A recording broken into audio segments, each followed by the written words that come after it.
What's going on, everybody? Legacy Maker Sports here. Lamont Thomas. I'm with my main man, Tom Montgomery.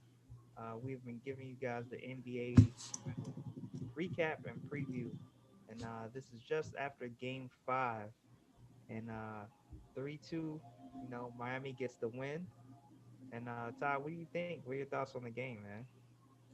Miami, it's a team full of dogs. They got some toughness in them, and it's displayed from the top down from Pat Riley to Eric Spoelstra, and we see how huge the addition of Jimmy Butler was to this Miami team. I mean, they were solid before he got there, but they're even more solid now, and we seen that in this game 5 tonight. Yeah, yeah. Jimmy is a grown man, man. He's a grown man. He's gonna take ownership of his craft and what he's doing. Win or lose, Jimmy's gonna give you all he's got. And um, I don't know. We didn't get a chance to preview the game. Well, we did, but we did we get a chance to preview the game? We had some mix up with the schedules. I'm a little mixed up too. I really don't remember. No, we didn't. We didn't because I remember I didn't give my prediction. I don't think because I predicted that Miami was gonna get it. I did. And the end of the game was everything, right? Like it told a big story. So the supporting cast, right? We saw in game 4. I see your face. The game 4 we saw, KCP had a really good game. He had a good game in game 5 actually. But LeBron's gonna need someone else. He's gonna need, AD did his thing. He got a little banged up. He was hobbling around. He's gonna need Morris. He's gonna need Danny Green. He need, the rest of the supporting cast. And Miami's supporting cast came to play.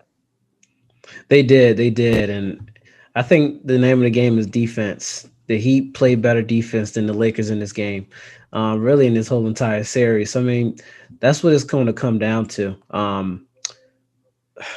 They're just getting more stops. Lakers are a little careless with the ball, turning the ball over carelessly at times, and the Heat are just taking full advantage of it. They got shooters, Duncan Robinson. Who's stopping him? Tyler Hero, he was a little slow in this game, but Duncan and Jimmy took over pretty much in this game. So the Heat got some fighters. Shout out to my guy Duncan Robinson. Man, 26 points. I think the last time we were on, I told that story about him. He didn't even know if he was NBA material, and we Hmm. let him go. Good guy. I was so happy for him. So happy for him to him to get a peak performance like that on this stage. But yeah, Lakers lose the turnover battle to Miami. I think it was 15-13. So there it is. And shout out to Spoelstra, man, for really buckling down and getting his guys to be in the right places. So yeah, I mean, I saw it's so funny because like everyone's like, "Oh, I can't believe Danny Green missed that shot," and what does LeBron? Does LeBron make? Did he make the right decision? Really, I put the ownership, a lot of that ownership on Morris, man, for throwing the ball away in that key moment because it wasn't over. Um, so I mean, I say that that moment definitely seemed like it was too big for him. And as a shooter, it's hard to miss that shot twice, right? The crazy part was Danny Green was wide open. He was still standing there right behind him, like, you gonna let me get another shot at it? But instead, they turn it over. It doesn't happen for him, and Miami gets the win. But shout out to Miami, man, for really grinding through. They've been grinding. But what do you think about Game 6, man? Well, Game 6. So let me talk about Markeith Morris for a second. let's talk about what happened at the end of the game Yeah, first. it was a crazy sequence. Everything was happening so fast, but it's interesting. LeBron did make the right basketball play. He's getting criticized for it, but I mean, some people are showing him love, and the people that show him love are the people that actually know basketball. So if you're double teamed and you got possibly even a third guy coming at you, somebody's open, and it was Danny Green. Danny Green, he hasn't really been great in the bubble. Let's just be honest. KCP has, however, and he's picked up the slack for Danny Green, but Danny Green's been struggling. And I noticed Danny Green walking up and down the floor and looks like he's hobbling. I don't know if he's banged up or is it just, age is catching up to him, fatherhood. So he's hobbling up and down the floor each and every time, each and every game. And he just missed a wide open shot. And you got to feel for a guy like him because you can tell that the confidence level has been just drained, it's sucked right out of him. But, he was wide open. He had his opportunity and he's been on this big stage before. Um, so he'll recover. They got two more games to get this right, so they got a little leeway here. But he did miss a really good opportunity there. Yeah, man. And it's so funny because Danny Green, like you said, he's been here before, but I don't know if he's ever had to live up this level of expectations throughout a whole season and throughout a situation like the bubble. I mean, it's difficult. They had to get back in rhythm. I did see him pick it up at times before this series, but now I don't know. It's more of a question and more of a pressing issue, for him to deliver. I mean, and that's everything. That's on the defensive side too. In this series where wing players are so important, Hmm. Miami's wing players are out. And especially in the minutes that he's expected to deliver. So we'll see what happens with that, man. Game six predictions. What you got? You know what? I hate giving predictions, but I think whoever wins the turnover battle and whoever wins the rebounding battle, I think that's pretty much what this series has come down to: turnovers and rebounds, extra opportunities. Miami has capitalized on the Lakers' unfortunate situations and circumstances here. And you got to tip your hat off to this whole Miami Heat team. It's not just Jimmy, it's not just Bam. Bam had a really bad game in game 5.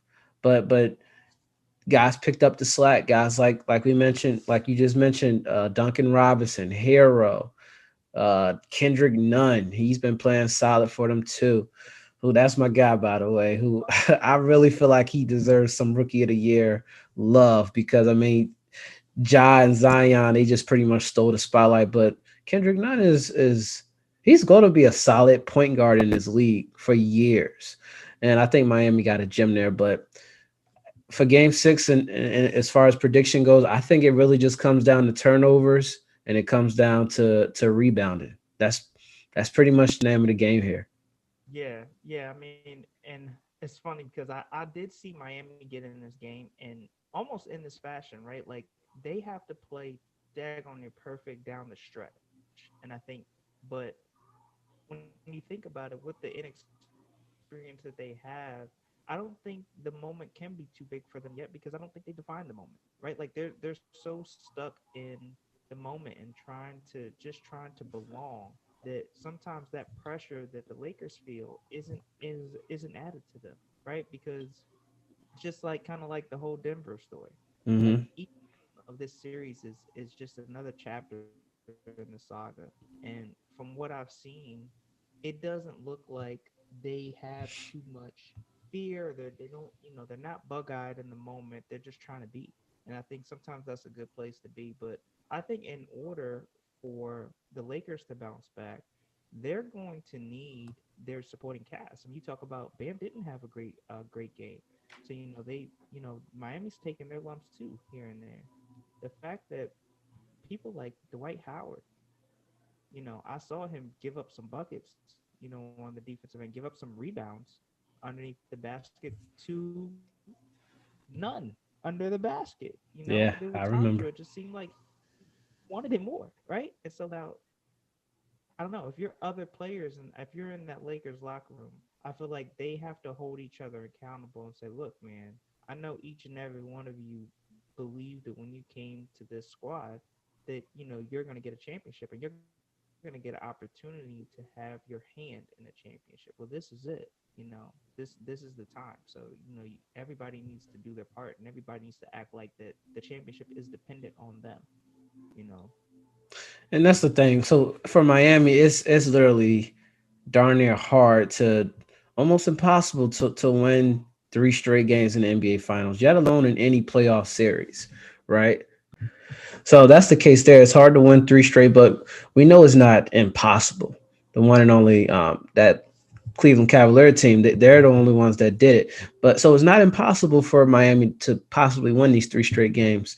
But Miami has an advantage here. And I say that because they have zero expectation among them. They have zero pressure limits among them.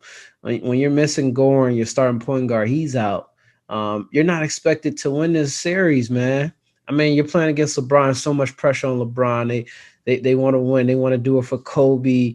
The Lakers history behind this. I think this would be the 17th championship for the LA Lakers. So I mean, this is it's so much history behind it, and so the Heat, they don't have any pressure on them. So they're just coming out playing free sold out there.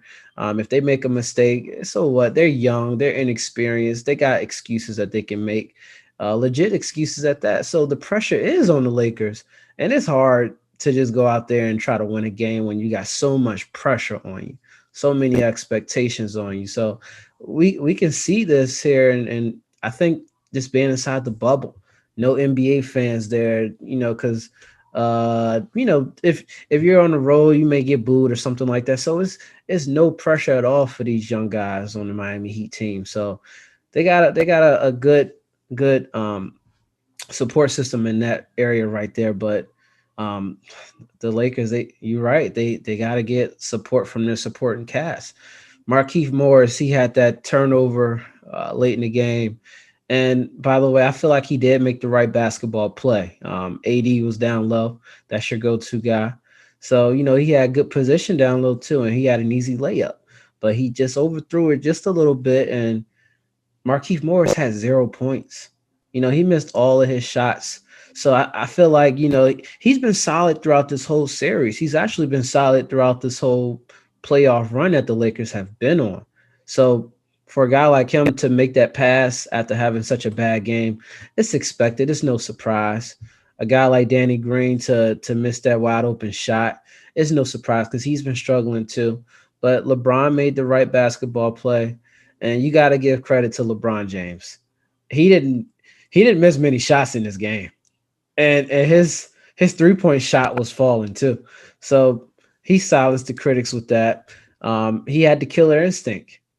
So you got to give credit to LeBron, but I look in Game 6. LeBron probably realizes this now. He probably wanted to silence the critics, but he's gonna have to be himself. We seen that he probably does have that killer instinct that we all want him to have, but it doesn't always work out. So I look in Game 6, he's probably gonna try to get Danny Green going early. He's probably gonna try to get Markeith Morris going early, and AD of course. Yeah, I think you're going to see different energy from LA. Just for the fact that it's like you said, it's plain to see. People have been talking about when LeBron is going to have his defining moment in this series, right? And I think that was it. What we saw was it because here they are, in another fight with the Miami Heat, and he always delivers, right? It's always a stat line of, like you said, a couple missed shots, 25, at least 25 points, Mm-hmm. or and the Dak on near triple double. Like he brings it every time. And so with that being said, I mean, for the flip side for the Heat, the two games that they won have been absolute dogfights, right? So Yeah. do that three times in a row. Not only do you have to do it in the finals, you have to do it versus this team with these basketball minds that you're playing against. And it just seems like an overwhelming task still for me. Like I feel like they're gonna have to be almost close to mistake free, especially down the stretch, which I can say they've been very good. They've been very good down the stretch of games. So, we'll see what happens. I just think that LA from start to finish is just going to have a whole nother locked in mentality. And I think it's going to be just because they really don't want the pressure of game 7. If we see a Game 7, it's gonna freak everybody out on that Lakers team. I think Anthony Davis will be flustered. Every little injury that he takes, every fall to the ground, he's flustered. It seems to me like in Game 5, he got nicked up a little bit, but he's a big guy, he's tough. Well, he should be tough, but we all know how Anthony Davis is. But but it seemed like ever since he got hit with that injury, which I didn't think it was a big deal, he kind of disappeared. It's like he took himself out the game. And you can see it on LeBron's face sometimes when he makes his facial expressions like, "Come on, man!" And I seen him shaking his head one time. Anthony Davis went down, so LeBron's gonna need a supporting cast to win this series. We see how great he can be in moments, and at the end of the day, I'm gonna stand by it because I play ball too. He made the right basketball play. Simple as that. And Markieff Morris did too. They just missed out on their opportunities. And you gotta give credit to the Heat. They defended well, and they capitalized on every mistake that the Lakers have made. So I think Game 6 is critical for both teams. Yeah, absolutely, man. Absolutely. It's still do or die for Miami, and for LA, it's more of a gut check and a heart thing for them. Um, they know that they're the overwhelming favorites. They may not pay attention to it, in terms of their approach to the game, but in the back of their mind, they know, we're Hmm? supposed to win these games. So I I can only imagine what it was like for the guys like Vogel and Rondo and Braun, the basketball minds on the court who see what's going on and they're like, okay, but we still walked away with the L after placing this strategy. So I just think we're going to see a whole new energy, and I wouldn't be surprised if they're yelling at each other all game in Game 6, honestly, because Yeah, why not? yeah, If not now, then when, right? yeah, exactly. More than ever now, right now. I mean, you don't want to keep this Heat team floating, stand, keeping their hair above water in this moment because they can win this series. They have been playing mistake-free basketball, darn near perfect basketball, and you got to tip your hat off to Jimmy. I cannot stress it enough. He's been playing literally the entire game, and he's averaging probably a triple double throughout this whole NBA Finals series.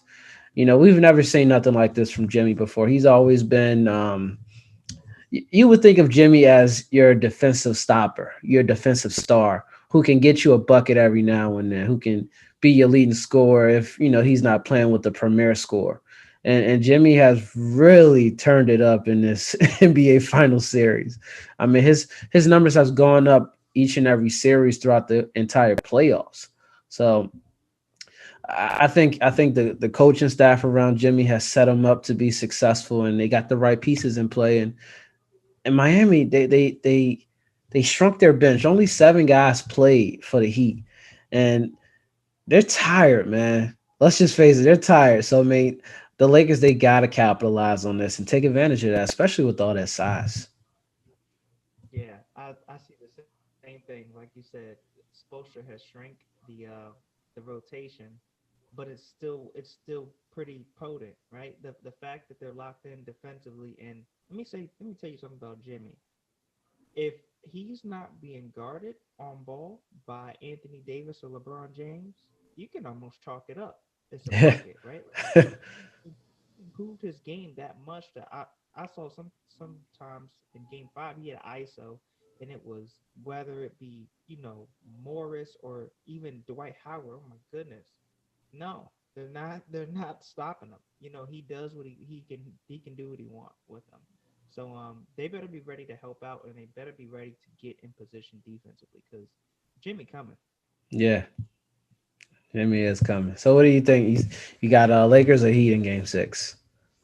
I got Lakers, and I think that they're going to establish a lead by the third quarter. I'm going to go even to say about 10 in the third quarter, and I think from there, Miami is just they're gonna do what they do. They're gonna fight. They're gonna fight back, and depending on how big they swing back, I think it's gonna come down to the end of the game again. I So I agree. got LA. Yeah, I'm right with you on that. The Lakers they tend to so in Game 5 they were trailing pretty much the whole game. They came back late in the end, and they just need a little bit more time left. They probably would have won that game if they had a little bit more time left. So the Lakers, I feel like they're gonna have to get off to an early start, early on, get everybody involved, and I think LeBron's just gonna have to close it out. We seen that these guys they probably not ready to take that big shot at the end. Besides Anthony Davis, of course, he's had so many big shots for them throughout the whole playoffs. But so it's going to be up to LeBron and AD to close this game out. But they got to get these guys going early on. Kuzma, Keith Morris, Danny Green. They got to get the supporting guys going. Yeah, for sure. Well, we'll see what happens, man, and definitely like if it's a running game, LA better look out because the young guys are on the Heat squad. They already know how that how Hmm. to keep it half court. There you have it, guys. It's NBA Finals Game 5 recap, Game 6 preview. We will see Game 6 tomorrow night.